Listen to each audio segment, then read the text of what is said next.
Hola jóvenes, mi nombre es Mercedes Chacón, yo soy la profesora del curso de Sistemas de Control y la coordinadora de la cátedra. Hoy les voy a dejar este video sobre la lección número 5, que es sobre desempeño del lazo de control.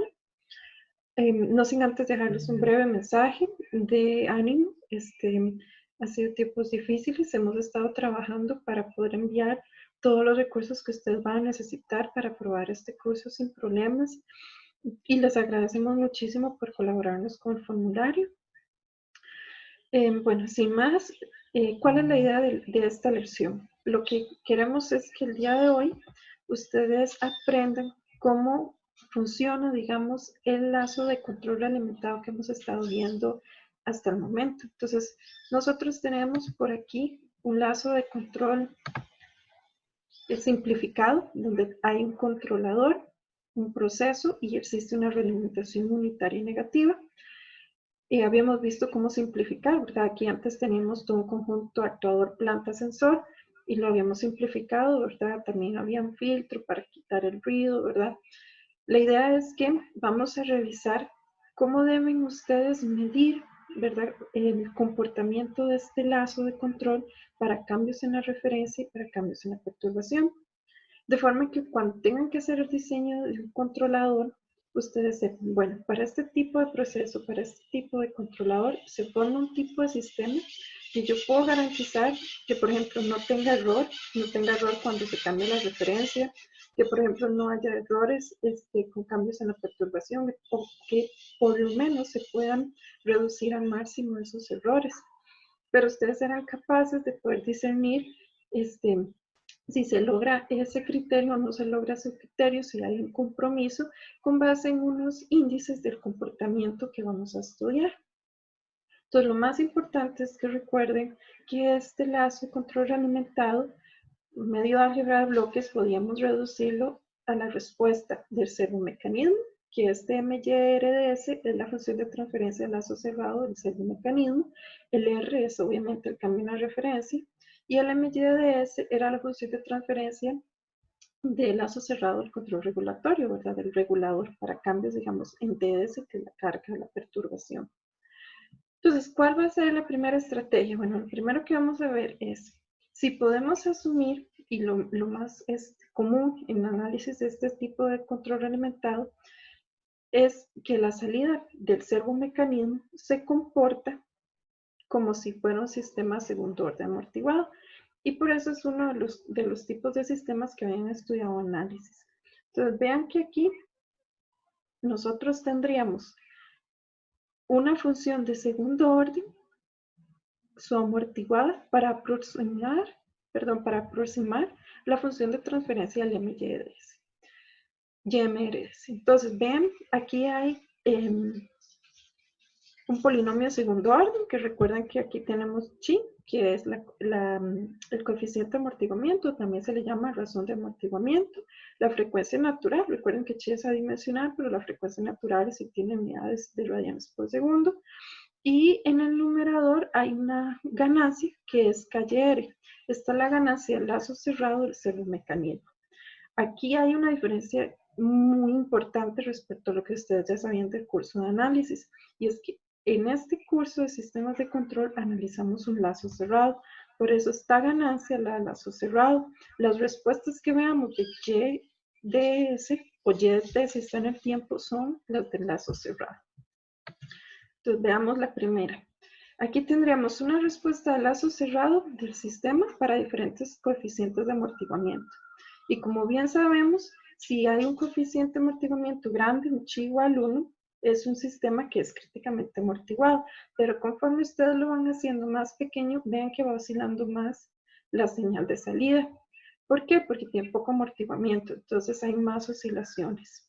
Eventualmente llegamos a un valor, ven este valor aquí, que es digamos, el valor en régimen permanente, que alcanzaría la KR, que es la ganancia del lazo cerrado del servocontrol, ¿verdad? Esta que tenemos aquí en el numerador. Ahora tenemos la respuesta típica de un transitorio o su amortiguado, digamos, de una respuesta transitoria o su amortiguada.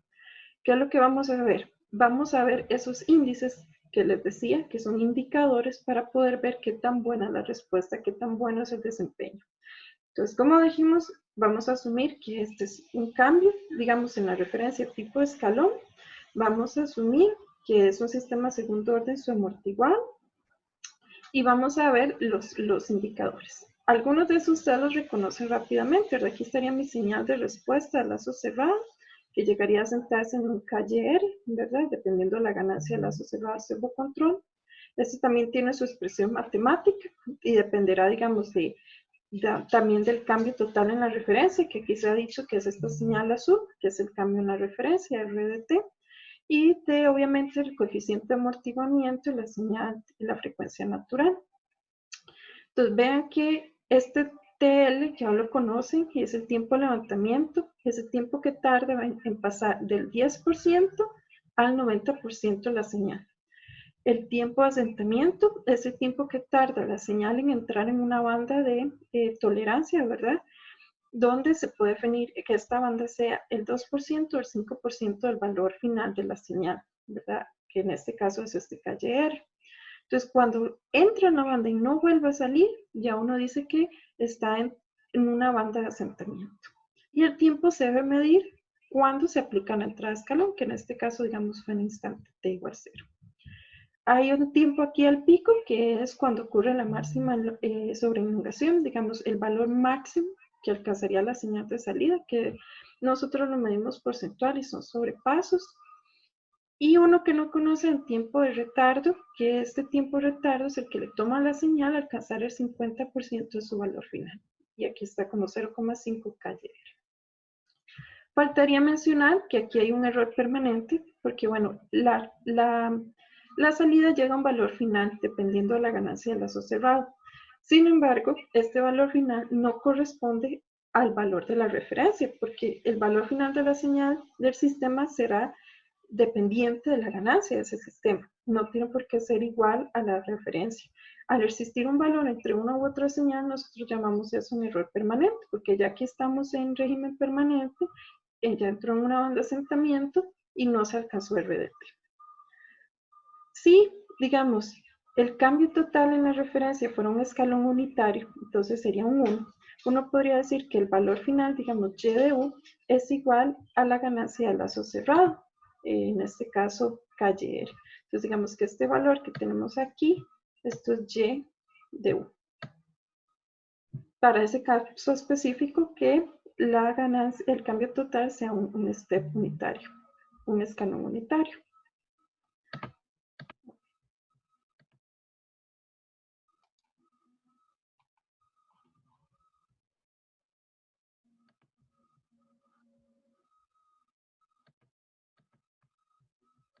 Seguimos. Aquí están las definiciones de los tiempos de retardo. Como les decía, no tenemos una expresión analítica para poderlo calcular, pero vean que les dejamos aproximaciones que pueden utilizar para un chi variando desde 0 hasta 1. Hay una más precisa y otra más simple. Las dos dependen del coeficiente de amortiguamiento chi y de la frecuencia natural. El otro índice es el tiempo de levantamiento. El tiempo de levantamiento decíamos que es el tiempo necesario para alcanzar que la respuesta alcance del 10 al 90% de su valor final. Entonces, ese tiempo que le toma pasar del 10% al 90%. Lo podrían medir igual de la gráfica, pero digamos analíticamente se podría deducir de la respuesta temporal de Y de T dos funciones. En términos del chi, ¿verdad? Entonces hay una más precisa para chi de 0 a 1 o esta otra con un ámbito un poco más reducido. Luego tendríamos el tiempo de asentamiento, que habíamos dicho que era necesario, digamos, que la respuesta entrara en una banda y no saliera de esa banda, que podían establecerse normalmente bandas al 5% o al 2% de su valor final. Este es fácil de deducir, lo hicieron en análisis porque de la respuesta temporal que tenemos acá, uno puede ver que hay una función exponencial, ¿verdad? Que es, digamos, la que estaría haciendo que la función senoidal vaya decayendo con el tiempo. Este término de la función exponencial se puede ver fácilmente que forman envolventes. Digamos, esta envolvente lo que hace es que dentro de ella se va expandiendo la respuesta final, ¿verdad? Hasta que llega a su banda de asentamiento. Y esas respuestas, tal vez si lo vemos aquí, en la figura, esas envolventes tienen una constante de tiempo de 1 entre chi por omega n. Entonces aquí es donde la señal, digamos, se va expandiendo. Entonces uno podría ver que cuando ha transcurrido, digamos, 3 constantes de tiempo, el valor de esa exponencial de a la menos t decae hasta aproximadamente un 95%. Por eso se puede decir que el tiempo de asentamiento a una banda del 5% está dado por aproximadamente 3 entre chi por omega n. Y similarmente, cuando han transcurrido 4 constantes de tiempo, se puede decir que la exponencial ha decaído aproximadamente un 98%. Entonces, el tiempo de asentamiento al 2% son 4 constantes entre chi por omega n, ¿verdad? Aquí hay que tener cuidado, digamos, porque se utiliza la aproximación más simple para el chi menor a 0,83 o menor o igual a 0,88 si es al 5 y 2% respectivamente. Pero hay aproximaciones más precisas que están aquí a la derecha también pueden utilizar. Luego está la sobreelongación porcentual, que era el sobrepaso máximo, ¿verdad? Lo más que se desvía de la respuesta, digamos, del valor o el máximo valor que alcanza la respuesta. Nosotros lo medimos por lo general porcentualmente. Entonces aquí se utiliza, bueno, el valor máximo menos el valor final entre el cambio total de la señal de salida por 100, ¿verdad? Aquí yo lo podría medir de la gráfica. También uno podría encontrar el tiempo en el que ocurre, porque pues es un máximo, podemos encontrar la derivada, igualarla a 0, y nos interesa el primer máximo en el que ocurre. Entonces, nuestra derivada dependerá de un n y escogeríamos n igual a 1. Entonces, aquí podría encontrar analíticamente cuánto es el tiempo pico y hasta el periodo de la respuesta.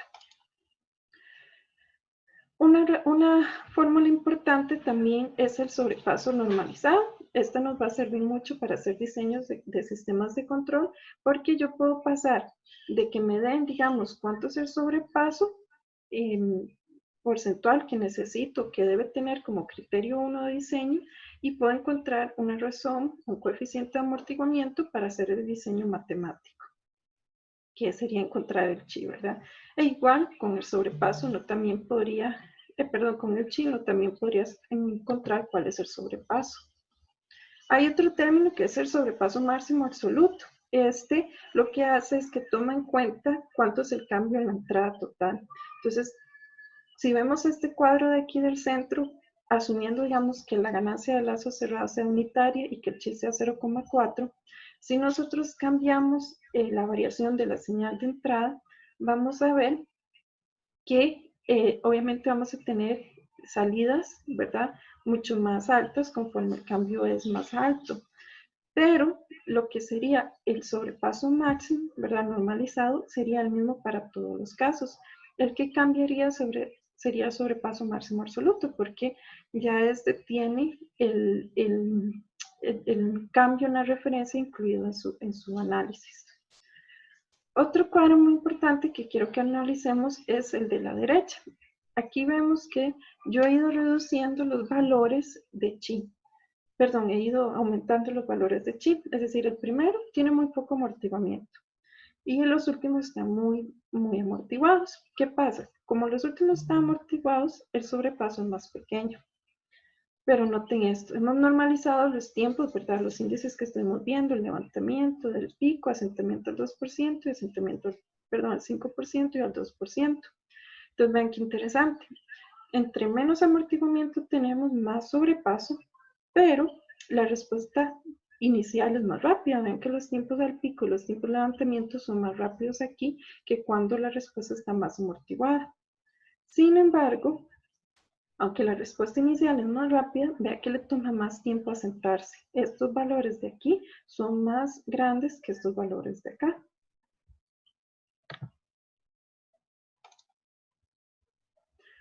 Otro sistema muy común para analizar en el curso es el sistema críticamente amortiguado. Ese era en el que chi es igual a 1. ¿Y por qué nos interesa tanto? La razón es, yo puedo hacer, digamos, con los sistemas amortiguados, que la respuesta sea más rápida conforme hago más pequeño el coeficiente chi, ¿verdad? Lo puedo hacer más rápido, fue lo que acabamos de ver en el cuadro.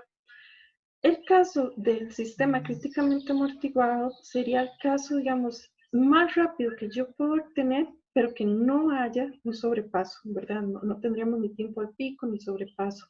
Ese es el caso en sistema con polo doble. Y aquí estaría ejemplificado, bueno, tendríamos que la función de transferencia del lazo cerrado se podría, digamos, modelar con un sistema que tiene ganancia de lazo cerrado, ¿verdad? Y solo dos polos, y esos dos polos son iguales, entonces igual un sistema de segundo orden, pero es más fácil de analizar porque son solo dos polos iguales. Y tenemos en cuenta que aquí la nomenclatura nos indica que hay una constante de tiempo asociada obviamente a ese polo, pero es una constante de tiempo igual. Y se le pone TC porque sería, digamos, de lazo cerrado, entonces C de lazo cerrado. Aquí estarían los indicadores de ese comportamiento para poder cuantificar el funcionamiento del lazo, levantamiento, retardo, tiempos de asentamiento. Entonces, son únicas para el críticamente amortiguado y esta sería la respuesta temporal del sistema. Ahora, todo lo que hemos hecho es analizar el servomecanismo. También podríamos analizar la respuesta del control regulatorio. Entonces, ¿cómo cuantificamos el desempeño? Bueno, tenemos una ligera diferencia y voy a hacer mucho enfoque en la gráfica que tengo a continuación, porque para la respuesta al lazo cerrado ante un cambio en la perturbación, ¿verdad? Que es este D aquí, nosotros diríamos, bueno, igual lo podemos aproximar con una respuesta de segundo orden subamortiguada. Van a ver un término que aparece extra aquí, que es el S, ¿verdad? Más adelante va a tener mucho sentido. Y la ganancia de lazo cerrado de control regulatorio. Entonces, para poder medir esto, recuerden que lo que ocurre es que la señal está siguiendo el valor deseado y de repente ocurre una perturbación. Entonces, eso hace que la señal cambie y se aleje de su valor deseado. Eso presenta un error. La señal, digamos, para poderse recuperar de nuevo, debería regresar de ese error máximo que ocurre a una banda, digamos, de asentamiento que depende, digamos, de un porcentaje de ese error máximo. Y entonces, así podríamos medir, digamos, que también se recupera de la perturbación. Por eso hemos llamado, digamos, a uno de esos índices el tiempo de asentamiento al 5%, pero este sería el tiempo de asentamiento del 5% para ese error máximo, ¿verdad? Que entre a esa banda de error máximo, del 5% del error máximo y se mantenga ahí. Y eso obviamente se podría analizar tanto para los chips menores a 1 que nos den su amortiguado y los chi iguales a 1 que nos den críticamente amortiguado. Entonces aquí les quedan las fórmulas para encontrar esos tiempos en que se logra entrar a la banda y también cuantificar cuánto es el error máximo que presentaría el sistema. Y la gráfica, vean la gráfica, aquí está la salida del sistema, está en el valor de referencia, la señal roja punteada es una perturbación. Cuando ocurre la perturbación, mi sistema se aleja de ese valor de referencia y ocurre un error máximo y luego baja y va a recuperarse y entrar en cierto tiempo en una banda del 5% de ese error máximo. Entonces diríamos que ya ahí, digamos, logró recuperarse del cambio que ocurrió máximo. Es muy diferente del servo, esta es la del servo, porque la del servo es, yo estoy en una referencia, le hago un cambio en la referencia, que está la señal verde punteada, y el sistema va a tener que cambiar y llegar a ese nuevo valor de referencia. Entonces, cuando pase cierto tiempo, entra una banda de asentamiento del 5% del valor final, pero vean que esto es del valor final del taller, ¿cierto? Aquí es entrar en una banda de asentamiento del 5% de ese error máximo que se logra, ¿verdad? Entonces es como la tolerancia de error que vamos a permitir. Ahora, nosotros hemos hablado de ver el desempeño de los lazos de control tanto en servo como en regulador, pero tenemos que usar índices que dependen que el sistema se pueda aproximar como un modelo de segundo orden, ya sea su amortiguado o críticamente amortiguado. Hay otra forma en que uno podría medir el desempeño del sistema sin, digamos, sin tener que depender del orden del modelo. Y esos son los índices integrales de desempeño. Entonces, vean que en esta figura hemos tomado la respuesta de un sistema, que es YDT, esta señal azul, hemos aplicado, bueno, y esa respuesta fue la respuesta a un escalón RT, que es la señal que se aplicó en T igual 0, y hemos subrayado aquí el área bajo la curva, que sería el error Es decir, la señal de referencia que yo quiero era 1, pero mi sistema va a tomar un tiempo, va a oscilar hasta lograr llegar a 1. Todo el error que se acumula se podría definir como esa diferencia entre la referencia y la señal que tengo de salida. Y yo podría sumar todos los errores en cada punto y obtener un valor total del error para la simulación, digamos, de estos 9 segundos.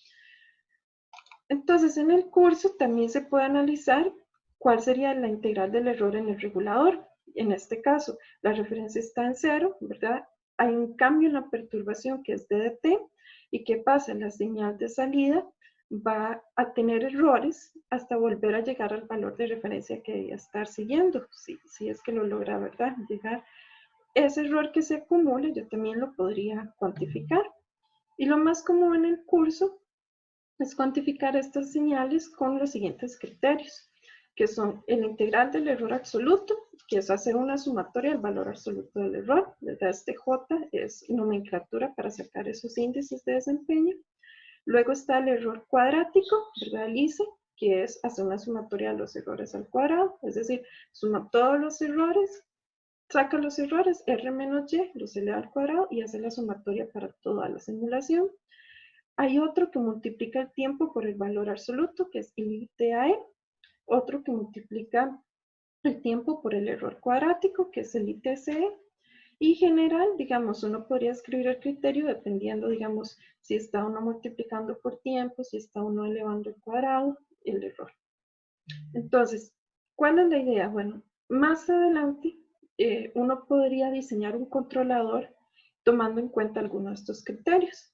Entonces, por ejemplo, uno podría escoger un criterio IAE para, digamos, para diseñar su controlador. Y eso estaría basado en que, bueno, que yo le doy el mismo peso a los errores positivos o negativos, porque es valor absoluto. O yo podría escoger el error al cuadrado. Pero ¿qué pasaría? Como se eleva al cuadrado los errores iniciales, que son los más grandes, son los que más tienen peso ahora, a la hora, digamos, de hacer el diseño.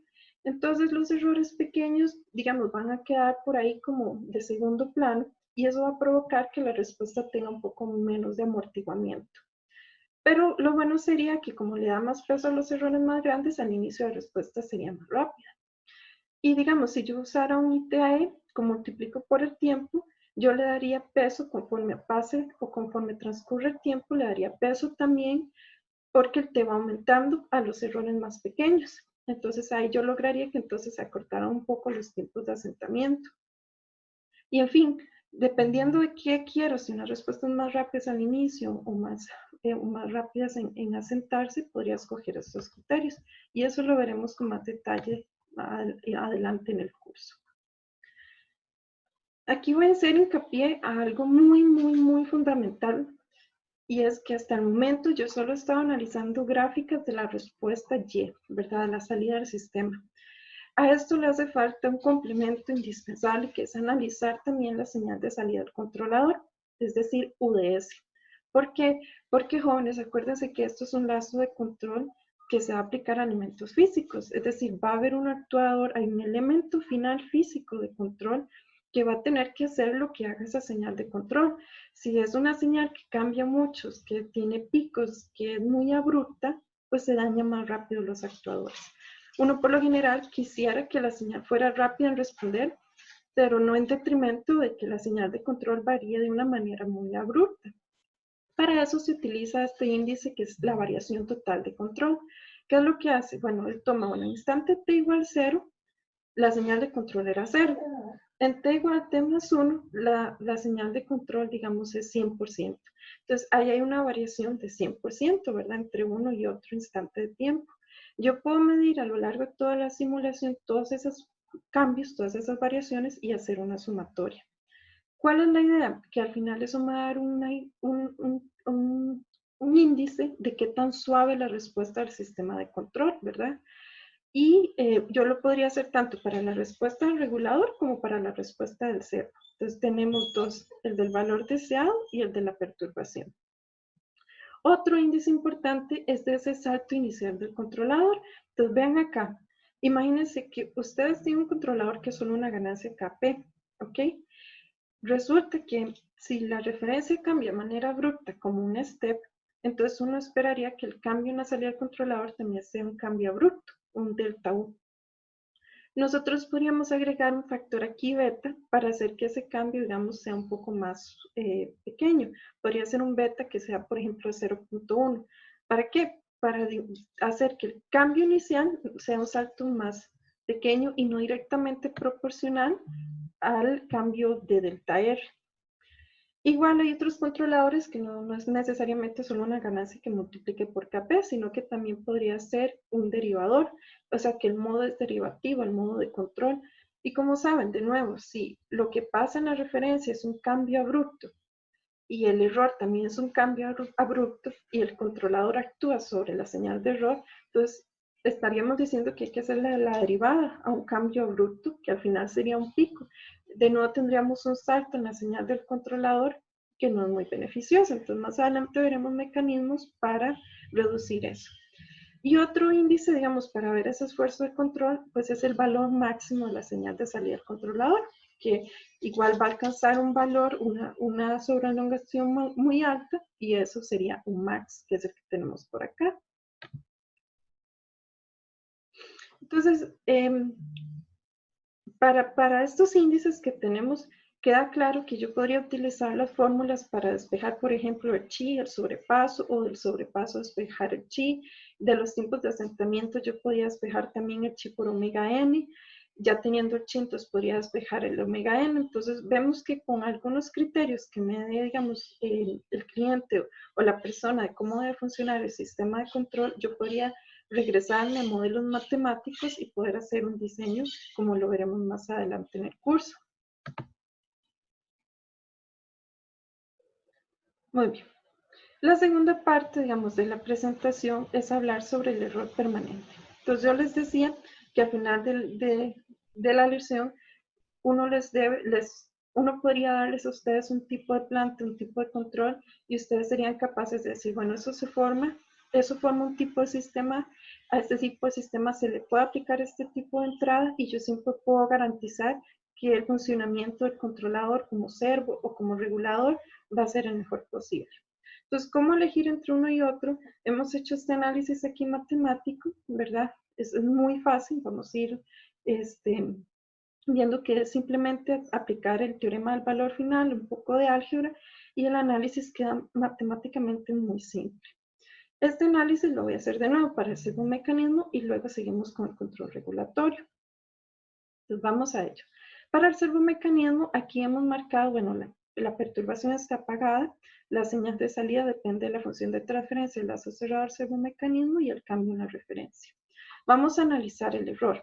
Si yo quiero analizar el error permanente, o sea, ¿cuál sería el error en estado estacionario cuando ya llegamos al régimen permanente? La idea es utilizar el teorema del valor final, porque entonces tendríamos el valor final del error.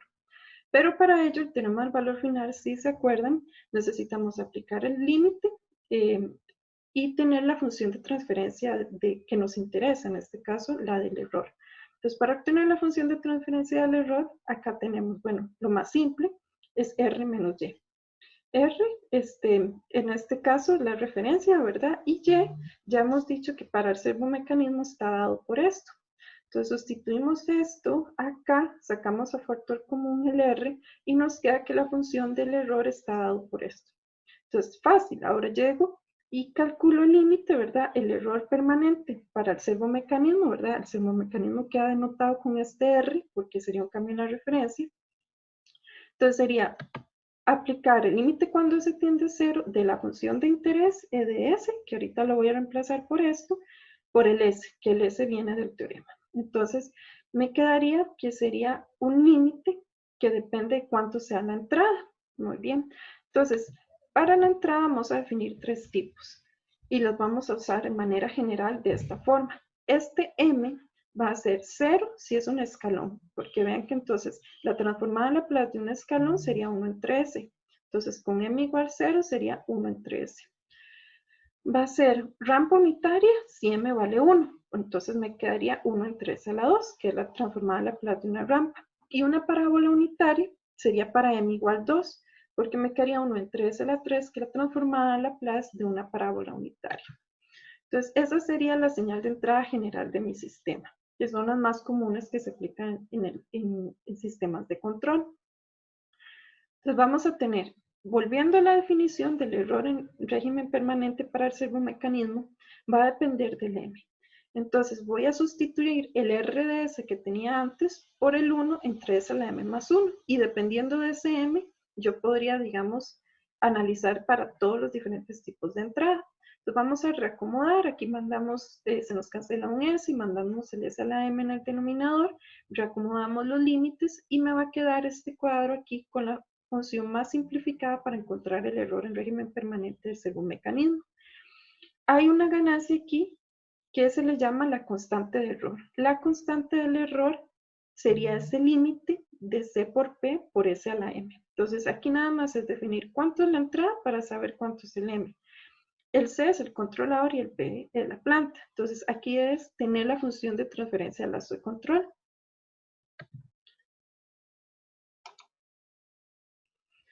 Para tener la función de transferencia al lazo de control, vamos a hacer un análisis matemático muy simple. Recuerden que la planta tiene ganancia, tiene ceros, tiene polos y también puede tener polos en el origen. Entonces la voy a reacomodar en términos de la ganancia y los polos en el origen que tenga y un término extra que es la productoria, digamos, de esos ceros entre la productoria de los polos.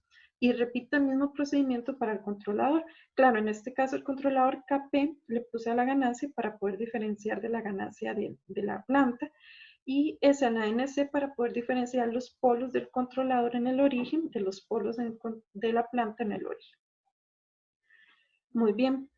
Esta forma de acomodarlo, vean que la constante tiempo está presente aquí delante del S. Y lo que me ha quedado del otro lado es un más 1, igual para los polos. Está en forma de constante de tiempo, multiplicando por el S y por aquí un más 1. Eso es a propósito, para que cuando hagamos este límite de acá, estos términos solo aportan un 1. Y lo único que me va a importar serían las ganancias y los polos en el origen, porque claro, como S tiende a 0, este polo en el origen puede hacer que me dé infinito. Entonces, así resumimos el lazo cerrado. Depende, digamos, de los polos en el origen de la planta y del controlador, de las ganancias y esta productoria de ceros y polos que en el límite se me van a ir. Y aquí vendría la definición más importante. Hasta este momento hemos hablado que la planta tiene polos en el origen, el controlador tiene polos en el origen. Entonces vamos a definir el tipo de función dependiendo del número de polos en el origen que tenga. Si la planta tiene un polo en el origen, es decir, es una planta integrante, entonces se dice que es una planta tipo 1. Si la planta no tiene polo en el origen, es tipo 0. Igual para el controlador. Si tiene un polo en el origen, es tipo 1 y si no tiene, es tipo 0. Si tiene dos polos en el origen, entonces es tipo 2. El sistema, pues entonces sería la suma de los dos, sería la suma, digamos, de la función de transferencia de lazo abierto, de los polos en el origen en total que tenga lazo abierto. Entonces sería sumar los de la planta y los del controlador. Entonces un sistema tipo 1 es porque ya sea el controlador o la planta aporta un polo en el origen, ¿verdad? Entonces, el primer ejemplo, ¿cómo hacemos si la entrada es un escalón unitario? Bueno, sustituimos el error permanente y ahora sería con m igual 0, que era la del escalón, ¿verdad? Según lo que vimos en el punto anterior, teníamos un pequeño ítem que era el límite cuando S tiende a 0 de S a la M. Pero claro, ahora como S a la M es S a la 0, esto me queda 1. Y el Km era constante del error. Entonces, en este caso, estaríamos tratando con la constante del error K0, porque es para un escalón, m igual 0. Entonces, sería el límite cuando S tiende a 0 de S a la 0, ¿verdad? S a la M, por el lazo abierto, que hemos reducido a simplemente las ganancias por los polos en el origen, porque ya hemos evaluado los polos y los ceros y se me iba el S, ¿verdad? Porque está en función de constante o está en representación con constantes de tiempo. Aquí viene la versión más importante. Si yo tengo un sistema, digamos, que tiene, digamos, en este caso que no tenga polos en el origen, entonces aquí solo me quedaría en términos de la ganancia, perdón, de las ganancias Kp y K. Eso significa que el error me daría algo, un número, sería algo finito, no me da 0. Pero si aquí yo tuviera por lo menos un polo en el origen, entonces tendría una ganancia entre ese. Y ese al evaluarlo es 0. Entonces algo entre 0 me da infinito. La constante me da infinito. El error me daría 0. Por eso, si yo lo que quiero es que un sistema tipo 0, perdón, que un sistema a una entrada de escalón nunca tenga error, este sistema tiene que ser de tipo 1 o mayor para garantizar una constante infinita y un error 0. Ahora, si le aplicamos una entrada rampa, entonces volvemos a repetir el mismo análisis y lo que nos quedaría es que el error sería para un 1, ¿verdad? M igual 1 es para la rampa, sería el inverso de una constante K1, que se define como límite cuando S tiende a 0 de S a la 1 por el lazo. Que de nuevo el lazo tendría aquí las ganancias y los polos en el origen. Pero vean la diferencia, como ahora sobrevive un S en el numerador, yo necesitaría garantizar que aquí por lo menos hayan 2 polos en el origen, al menos 2, para que uno se cancele con el otro sobreviva y esto me da infinito. Esta es la ganancia, dándome infinito, me da un error 0. Todo eso se podría dejar en este cuadrito resumen, donde tendríamos, bueno, si su sistema no tiene polos en el origen, o sea, no aporta ni el controlador ni la planta, usted le puede aplicar una entrada de escalón y su sistema tiene un error que depende de esas ganancias. Pero si le aplica una entrada rampa, el error es infinito. Ahora, si su sistema tiene al menos un polo en el origen, usted le puede poner un escalón tranquila, que la constante error le va a dar infinita y el sistema va a tener un error 0. Si le aplica una entrada de rampa, entonces cuidado porque sí le va a quedar un error finito, si le va a quedar una constante, ¿verdad? Que depende de las ganancias del controlador y la planta. Y si ya su sistema tiene más de un polo, tiene digamos 2 polos en el origen, entonces usted le puede aplicar la rampa y el escalón, ¿verdad? Que nuestro sistema tiene error 0. Y ese sería el cuadro resumen. ¿Qué es lo que nos falta por aquí? Bueno, lo que nos falta por aquí es el regulador, porque ya vimos el segundo mecanismo. Para el regulador, tengan nada más muy en cuenta que ahora lo que apagamos es la referencia. Entonces, el error me queda como nada más menos y de s. Y y de s sabemos que para el caso del control regulatorio es la función de transferencia del regulador por d de s. Aplicamos la misma noción del límite, ¿verdad? Para poder sacar el error permanente para el regulador. Ven que aquí hemos cambiado nomenclatura aquí a D. ¿Y qué resumimos? Bueno, resulta que si mi sistema es tipo 0, si el controlador no aporta polos en el origen de la planta, existe un error finito, que depende de ganancias de la planta y el controlador. Pero si el controlador para una entrada de escalón aporta un polo en el origen, no hay error. Ahora, igual, para una entrada de escalón, si fuera la planta la que aporta el polo en el origen y el sistema es tipo 1, pero porque fue la planta, hay un error y es finito. ¿Van viendo la diferencia? Si es el controlador el que aporta el polo en el origen, no hay error, pero si es la planta, sí hay error. Y obviamente si los dos aportan un polo en el origen, no habría error. Y si fuera la planta perdón, y si es la planta y el controlador, que nos daría un sistema tipo 2, es el caso que está aquí, que no habría error. ¿Qué pasa si la entrada fuera una rampa? Bueno, si la entrada fuera una rampa, yo no podría garantizarles error 0. Aún cuando el controlador aporte un polo en el origen, siempre va a haber un error finito, ¿verdad? Lo que no podríamos es aplicarlo sin un controlador aportando un polo en el origen, porque me daría, digamos, inestable. Y aquí quedaría el resumen de lo que acabo de encontrar con ustedes. Yo quiero error 0 en un servocontrol. El sistema debe ser tipo 1, no importa si es el controlador de la planta. Sin embargo, si tienen un control regulatorio y quieren error permanente 0 a un cambio en la perturbación, el controlador debe aportar el polo en el origen. Si lo hace la planta, no se garantiza que sea error 0. Y para finalizar esta parte de la presentación, hay dos conceptos que son los de error permanente absoluto y error normalizado. La idea de esto es recalcar la función de transferencia a lazo cerrado y la ganancia que debe tener esta función para garantizar error permanente cero.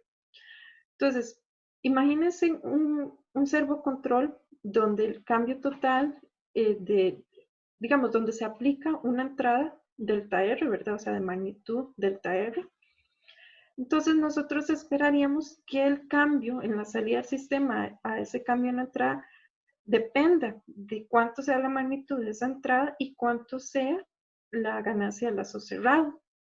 Ahora, en régimen permanente, uno lo que quisiera es que no hubiera error. El error dependería de cuánto sea el cambio total de la referencia y el cambio total de la entrada. Bueno, en este caso hemos dicho que ese cambio total va a depender de este KR por delta R. Entonces uno podría matemáticamente ajustar esta ecuación. Y uno dice, bueno, si la ganancia KR fuera 1, el error permanente sería 0, porque aquí me daría 0. Así que para que uno siempre tenga error permanente 0, la ganancia de la función de transferencia debe ser unitaria. Para el control regulatorio, si aplicáramos un cambio en la perturbación de magnitud delta D, el cambio total en la salida pues dependería de la ganancia del lazo cerrado del control regulatorio por el cambio de esa perturbación. El error permanente aquí sería dependiente simplemente, ¿verdad? Permanente y absoluto del cambio, digamos, que se dé, la magnitud del cambio que se dé en delta Y, que como vimos depende de esa ganancia KD y delta D. Entonces, si yo quisiera que el error fuera 0, esto debería ser 0, KD debería ser 0. Es decir, la función de transferencia al lazo cerrado del regulador debería tener ganancia 0, digamos, para garantizar esto. Y bueno, también está la definición del error normalizado, que dependería, digamos, el porcentaje de cambio del error y el porcentaje de cambio de la referencia o de la perturbación regulatoria. Pero entonces vean, por esto es que anteriormente por allá habíamos visto que para el servomecanismo habíamos agregado un factor extra, un S. Tenía la frecuencia compleja aquí. Vean que la ganancia de la función de transferencia al lazo cerrado de este regulador MY de S es 0 cuando le agrego este S. Porque si le hacemos el teorema al valor final o le aplicamos el teorema al valor final, cuando S tiende a 0, este numerador me da 0. Entonces, así lograría que la ganancia al lazo cerrado de la función de transferencia, pues ese valor inicial me dé 0. Entonces, para concluir, el resumen de la lección de hoy es, bueno, existen diferentes índices dependiendo, digamos, del orden del sistema. Vamos a trabajar con sistemas amortiguados y críticamente amortiguados y tenemos índices de desempeño para ver qué tan rápida la respuesta, cuánto tarda en asentarse. Y si no depende, digamos, del orden del modelo, también tenemos índices de error integral, donde podemos sumar los errores, obtener valores absolutos. Importante que también vimos que hay que medir el esfuerzo del control. La señal de control también se debe graficar, se debe cuantificar su variación total, su cambio inicial, su valor máximo. Y también vimos que existen algunos sistemas que dependiendo de la entrada yo puedo garantizar que tengan errores 0 a un cambio en la referencia o errores 0 a un cambio en la perturbación, errores en régimen permanente, que depende, digamos, del tipo control del tipo de planta, que depende del tipo de entrada y depende si es un regulador o un servomecanismo. Ahora vamos a proceder a hacer un pequeño ejemplo que tengo por aquí sobre este error permanente. Este ejemplo de error permanente va a considerar lo siguiente. Vamos a hacer 4 casos. Estos 4 casos son: analicemos con una planta genérica, un controlador genérico y veamos lo que pasaría si es regulador, si es servomecanismo y qué pasaría, digamos, si el controlador tiene o no polos en el origen. Entonces, para eso nos ubicamos en el lazo de control típico, ¿verdad? De realimentación unitaria. Y vamos a darle a la función de transferencia de la planta un valor, una ganancia K y una constante de tiempo T, ¿verdad? Es una planta de primer orden. Y al controlador, digamos que va a ser un controlador con una parte proporcional y un integrador con su respectiva ganancia del integrador. Entonces, de lo que hemos visto, para encontrar el error permanente, yo necesito utilizar la función de transferencia al lazo abierto, ¿cierto? Porque habíamos deducido una ecuación del error permanente utilizando la función de transferencia al lazo abierto. Entonces, multiplicamos los dos términos y me queda esto que tengo por acá. Ahora vamos al primer caso. Supongamos que es un servo control y que el KI vale 0. Y la entrada es un escalón unitario. Entonces está fácil. El lazo abierto, ahora me quedaría simplemente como dos ganancias, la del controlador y la de la planta, y un polo. Porque ya vimos que KI vale 0, entonces desaparece el término del integrador. La ecuación que habíamos dicho es, bueno, el error permanente para el servomecanismo para un escalón es el límite cuando S tiende a 0 de S entre 1 más L de S. Eso fue lo que habíamos deducido en la presentación. Si sustituimos aquí por la referencia, que es 1 entre S, se nos cancela el S y simplemente nos queda este término. ¿Qué pasa? Que cuando yo evalúo este L de S, pues este término con la constante se nos iría y simplemente nos quedaría que el error depende de 1 entre 1 más esas constantes. Recuerden que este término lo habíamos llamado la constante del error, que es este Kp por K. Y que el error era 1 entre 1 más la constante del error. También podríamos hacer otro ejemplo. Entonces, supongamos ahora que nuestro KI no es 0, sino que KI sí existe. Seguimos utilizando el servocontrol y una entrada a escalón unitario. ¿Qué es lo que esperaríamos? Pues que ahora el controlador tiene un polo en el origen, ¿verdad? Al tener un polo en el origen, yo voy a evaluar de nuevo la misma función de transferencia que había encontrado del lazo abierto, ¿verdad? Aquí estaría la parte del K, el TS más 1, que esto es de la planta, y esto de la que me aportaba el controlador. Entonces, ¿qué tendríamos? Bueno, esta es la parte de la constante del error. Cuando evalúe este límite, me va a sobrevivir, digamos, un término en el denominador S. Cuando lo evalúe, me va a quedar que esta constante es infinita. En efecto, si la constante me da infinita, el error me da 0. Y es lo que habíamos dicho anteriormente. Es un sistema tipo 1, porque el controlador aporta un polo en el origen. Entonces, un sistema tipo 1, que le aplico una entrada de escalón unitario, me da error permanente 0. Veamos otro caso. ¿Qué pasa si sigue siendo servocontrol? Si continúa aplicando el controlador con el término integrante, ¿verdad? Pero que la entrada sea una rampa. Entonces, bueno, volvemos a la definición del error. Aquí le he cambiado que ahora es 1, ¿verdad? Porque me vale 1, la entrada es una rampa. Cuando sustituimos, resulta que va a sobrevivir un término, ya no se me cancelarían todos los S aquí, sino que sobrevive un término en el denominador, y eso lo que me haría es que efectivamente cuando yo evalúe el límite, me va a quedar un término constante. Entonces, el error dependería, digamos, del inverso de esa constante de error y sería finita. Ya no podría garantizar que mi sistema tenga error 0, que fue lo que habíamos dicho. Entonces, si tengo un sistema tipo 1 y le aplico una entrada rampa, entonces yo tendría un error finito, ¿verdad?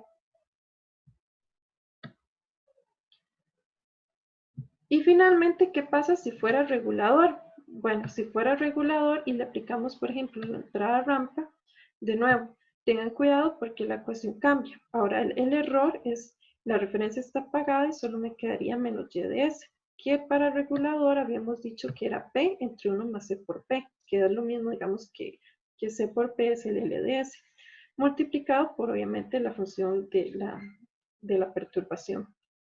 Como es una entrada rampa, entonces de nuevo el error permanente para un cambio en la perturbación y aquí tendríamos un 1 de rampa. ¿Qué pasa? Bueno, si sustituimos, ahora tenemos un término extra y es que aquí nos queda el P en el numerador, ¿verdad? Que antes no lo teníamos con el segundo mecanismo. Al evaluarlo para el 1 entre S a la 2, siempre nos quedaría un S abajo, ¿verdad? Que eso haría que a la hora de evaluar mi límite, el error en régimen permanente me vaya a dar una constante, que como habíamos visto antes, depende, digamos, de la ganancia del sistema. Entonces, de nuevo, no podría garantizar error permanente cero por para esta entrada rampa. Muy bien. Estos casos están también en la plataforma. Vamos a terminar con un último ejemplo. Entonces vamos a realizar un ejemplo digamos, sería nuestro segundo ejemplo de error permanente.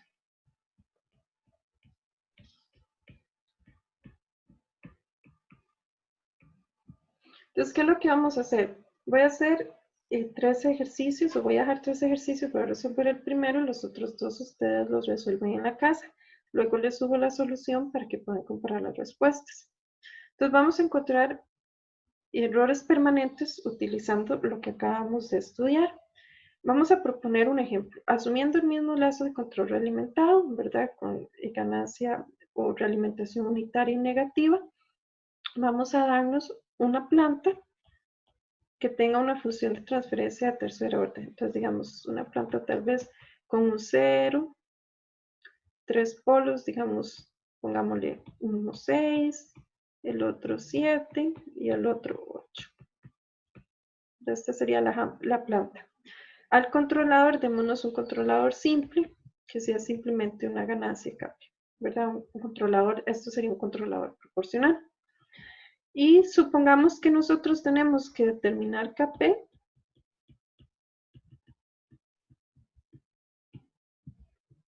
tal que el error permanente para el servomecanismo para un cambio en la referencia tipo escalón unitario sea del 10%.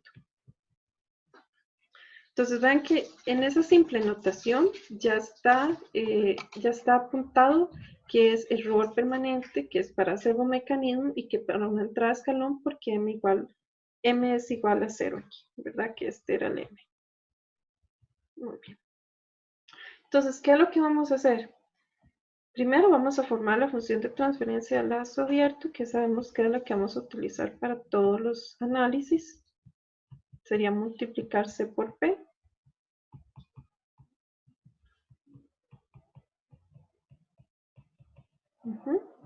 ¿Verdad? Eso sería C por P.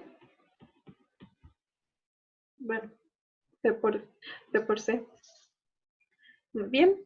Y luego nos vamos a ir a la definición de nuestro error. Entonces, el error permanente para un cambio en la perturbación tipo escalón unitario, habíamos dicho que había que aplicar el límite cuando S tiende a 0, ¿verdad? De S por la referencia y la función del error, que era 1 más L de S, ¿verdad? Habíamos dicho, ¿verdad? Que L de S era 1 entre 1 más L de S por la referencia. Y que este término, digamos, que nos queda por aquí, esto es de la definición del teorema del valor final, ¿verdad? El teorema del valor final. Eso siempre tiene que estar ahí. Entonces, ¿qué hacemos? Pues sustituimos. ¿Cuál es la entrada? Decía que la entrada era un escalón unitario. Bueno, si la entrada es un escalón unitario, entonces sabríamos que el RDS es 1 en 13, ¿verdad? Es un escalón unitario. Muy bien. Entonces vamos a sustituir, me quedaría, bueno, el error permanente me daría el límite cuando S tiende a 0 de S por 1 en 13 entre 1 más Kp por S más 5 entre S más 6, S más 7 y S más 8. Muy bien. Y entonces ahora evaluamos términos que se nos van a ir y nos van a quedar, bueno, el error permanente me quedaría el límite cuando S tiende a 0 de 1 entre 1 más Kp por 5 entre 6. Bueno, aquí ya estaría, digamos, evaluando el límite. Por 7 por 8, ¿verdad? Aquí se me corre un poquito. Y bien. Muy bien. Entonces, ¿a qué debo igualar esto? Bueno, a mí me dijeron que tenía que dar un 10%. Aquí lo estamos dando porcentual. 10% significa que sería el 0,1. Entonces, eso tiene que ser igual a 0,1 y ya aquí sería cuestión nada más de despejar cuánto me daría el valor de Kp, que nos daría como 604,8, ¿verdad? Una ecuación con una incógnita. Esa es la idea detrás de esto. O sea, si nosotros tuviéramos que graficarlo, ¿verdad? Lo que tendríamos es, bueno, yo aquí tengo el tiempo, aquí tengo la salida, también podría poner la referencia y eso, digamos, está porcentual. Y mi salida, esto es una respuesta subamortiguada, ¿verdad? Porque es una planta de tercer orden. Es una respuesta que tiene que tener una oscilación y llegar finalmente a un valor en estado estacionario. Y yo le estoy aplicando una referencia, ¿verdad? Pero mi referencia, digamos, tiene que ser, por ejemplo, aquí, del 100%, ¿verdad? O sea, mi referencia, mi R de T, este de aquí, es del 100%. Y mi planta, pues lo que va a llegar es a 0,9, porque sabemos que hay un error. Hemos dejado un error aquí. Este sería el error, que es del 10%, ¿verdad? Este es el error permanente. Muy bien. Entonces, ahora ustedes pueden repetir el ejercicio y, digamos, podrían tratar de encontrar para una parte B, utilicen la planta que les di, pero hagan que la planta sea integrante. Entonces, agreguen en un integrador los mismos polos, el 7, el menos 7, el menos 6 y el menos 8. Estos son 5, ¿verdad? Entonces, ahora con esa planta integrante, encuentren cuánto debería ser de nuevo Kp para que el error permanente a una entrada de rampa de que ahora m es igual a 1 sea del 10%. Entonces van a repetir el mismo proceso, ¿verdad? Es el mismo controlador. Y como para terminar, podrían hacer una parte C, que es usando la misma planta, usando el mismo controlador, Kp, para que el error permanente en la perturbación, un cambio en la carga tipo escalón unitario, sea de menos 10%. Entonces, ojo aquí en la nomenclatura, ¿verdad? Aquí sería para un escalón, para un cambio en la perturbación tipo escalón unitario, que es lo que estamos poniendo. Entonces, eso sería toda la clase de la lección número 5. Muchísimas gracias. Si tienen cualquier duda, escríbanme en el correo, me pueden llamar a la oficina y estamos para ayudarlos y ayudarles. Que pasen buen día, cuídense mucho.